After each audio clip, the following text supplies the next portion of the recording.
सुमन अपने ससुराल में अकेली पड़ गई है। उसकी सास और जेठानी उससे दूरी बनाकर चलती हैं। सुमन की शादी को सिर्फ 2 महीने हुए हैं और वो इस घर में परेशान हो गई है। हे भगवान, आखिर मेरी गलती क्या है? मुझे मेरे ससुराल वाले पसंद क्यों नहीं करते हैं? सुमन बहुत गरीब घर की लड़की है और उसका मायका शहर से बहुत दूर एक छोटे से गांव में है, जहां जरी जरदोजी का काम होता है। सुमन के माता पिता भी वही काम करते थे और सुमन भी बचपन से जरी का काम ही करती आई है। उसे वही काम आता है। गांव में अच्छा स्कूल ना होने के कारण वो ज्यादा पढ़ लिख नहीं पाई। सुमन की मुलाकात अमित से तब हुई जब अमित आर्मी की ट्रेनिंग के लिए सुमन के गांव में गया। अमित ने सुमन को देखा और सुमन ने अमित को, और पहली नजर में दोनों एक दूसरे के प्यार में पड़ गए। और ट्रेनिंग खत्म होने के बाद ही अमित ने सुमन से शादी कर ली और उसे लेकर घर चलाया। सुमन को देखते ही उसकी सास ने पहला शब्द बोला, ये किस गवार को उठाकर लाया है बेटा?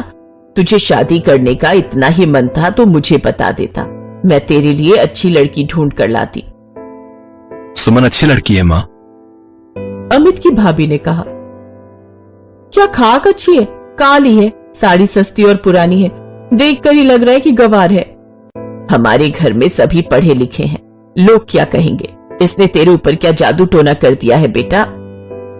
ऐसे ताने सुनते हुए सुमन को ससुराल में घुसना पड़ा। ज्यादा पढ़ा लिखा होने का घमंड था बिमला और शीतल को। अमित भी पढ़ा लिखा था और उसका बड़ा भाई सुनील तो कॉलेज का प्रोफेसर था। अमित की जिद थी कि वो आर्मी में जाएगा, इसीलिए वो आर्मी ऑफिसर बना, नहीं तो वो भी किसी स्कूल या कॉलेज में पढ़ा रहा होता। ऐसे घर में अनपढ़ जरी का काम करने वाली को बहू के रूप में कौन स्वीकार करेगा? इसीलिए पहले ही दिन से भेदभाव शुरू हो गया। कहां तक पढ़ी लिखी हो तुम? जी 10वीं तक। छी छी छी छी छी छी, हमारे घर के सारे नौकर 12वीं तक पढ़े हैं। और क्या काम आता है तुम्हें? गाना गा लेती हो? नहीं माँ जी, मुझे जरी का काम आता है, वो जो कपड़ों पर डिजाइन करते हैं ना सुई का इस्तेमाल करके। हे भगवान, ये मैं क्या सुन रही हूँ? मेरे घर की बहू जरी का काम करती है। हाँ माँ जी, मैं उस काम में माहिर हूँ। मैं तो आगे भी करना चाहती हूँ, उससे अच्छी खासी इनकम। चुप रहो, ये बात किसी के सामने मत बोलना कि तुम जरी का काम करती थी। रिश्तेदारों को पता चल जाएगा तो हमारी क्या इज्जत रह जाएगी। सुमन को सभी ने बहुत सुनाया। रात को वो अमित की बाहों में रोने लगी। मुझसे क्यों की आपने शादी? मुझे नहीं रहना है यहाँ सब मुझसे नफरत करते हैं। मैं अनपढ़ हूँ, गंवार हूँ, मुझे कल ही मायके ले चलिए, ये शादी तोड़ दीजिए। ये तुम क्या कर रही हो सुमन? शादी कोई हलवा है क्या जो छोटी सी बात पे तोड़ दूं? तुम तो बहुत स्ट्रांग हो ना, तुम क्यों डर रही हो? तुम्हें तो सबका दिल जीतना है। अमित ने सुमन को मना लिया। अगले दिन से सुमन की हालत और भी खराब होती गई। उसकी जेठानी ने घर के कामों की जिम्मेदारी पूरी तरह से सुमन के ऊपर डाल दिया। इतना तो कर ही लेगी तू, तुझे तो काम करने की आदत है ना। सुमन की सास पूरा दिन उसे ताने मारती रही और उसी से खाना बनवाती रही। बिमला ने नौकरों को काम से निकाल दिया। अब तो घर की गंवार नौकरानी आ गई है, अब नौकरों की क्या जरूरत है?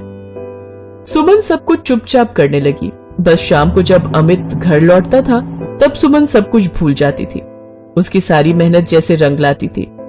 अपने पति से वो बहुत खुश थी, लेकिन वो खुशी भी कुछ ही दिनों में जाने वाली थी। अमित के पास ट्रांसफर ऑर्डर आ गया। उसे घर से दूर जाना था। उसे ऐसी जगह पर जाना था जहां घर वालों को ले जाने की परमिशन नहीं थी। आपके बिना मैं यहाँ अकेली कैसे रहूंगी?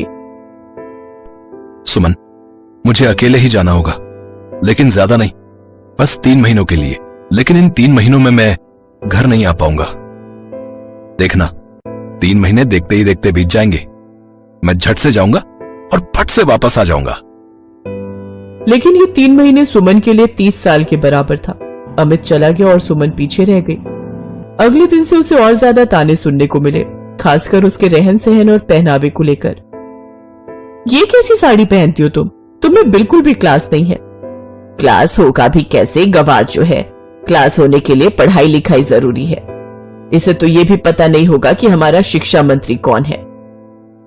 सुमन को सच में नहीं पता था, लेकिन उसके दिमाग में बस यही चल रहा था कि सभी को सब कुछ जानना जरूरी है क्या? ऐसा बहुत कुछ है जो माँ जी और दीदी नहीं जानती। वो दोनों बस किताबी बातें जानते हैं। उन्हें ये थोड़ी पता है कि जरी का काम कैसे करते हैं। सुमन यही सब सोचते हुए सो जाती थी, लेकिन रोज रोज उसे ताने सुनते हुए अच्छा नहीं लगता था। इसीलिए वो अपना दिमाग हल्का करने के लिए एक दिन एक साड़ी और जरी का सामान खरीद कर लाई और अपने कमरे में चुपके से जरी का काम करने लगी। लेकिन तभी उसकी सास और जेठानी ने देख लिया और उसे बहुत डांटा।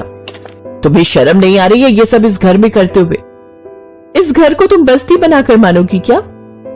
बिमला ने तो सुमन को थप्पड़ भी मार दिया और रात को वो बहुत रोई और अगले दिन मायके वापस जाने के बारे में सोचने लगी। अगले दिन अमित ने खबर दी कि 2 दिन में वो वापस आने वाला है। 2 दिन बाद अमित का बड़ा भाई सुनील गाड़ी में उसे स्टेशन पर पिकअप करने के लिए गया और आते वक्त गाड़ी का एक्सीडेंट हो गया। उसके दोनों पैर टूट गए और सुनील का तो वोकल कॉर्ड भी खराब हो गया, जिसके कारण वो बात नहीं कर पा रहा था और उसकी वजह से उसकी नौकरी भी चली गई। पैर खराब हो जाने के कारण अमित की भी नौकरी चली गई, लेकिन उसे पेंशन मिलने लगा। लेकिन सुनील की कमाई बंद हो गई। अब बिमला मुश्किल में पड़ गई। ये क्या हो गया? ये घर तो हमने लोन लेकर बनाया था, गाड़ी भी लोन लेकर खरीदी थी।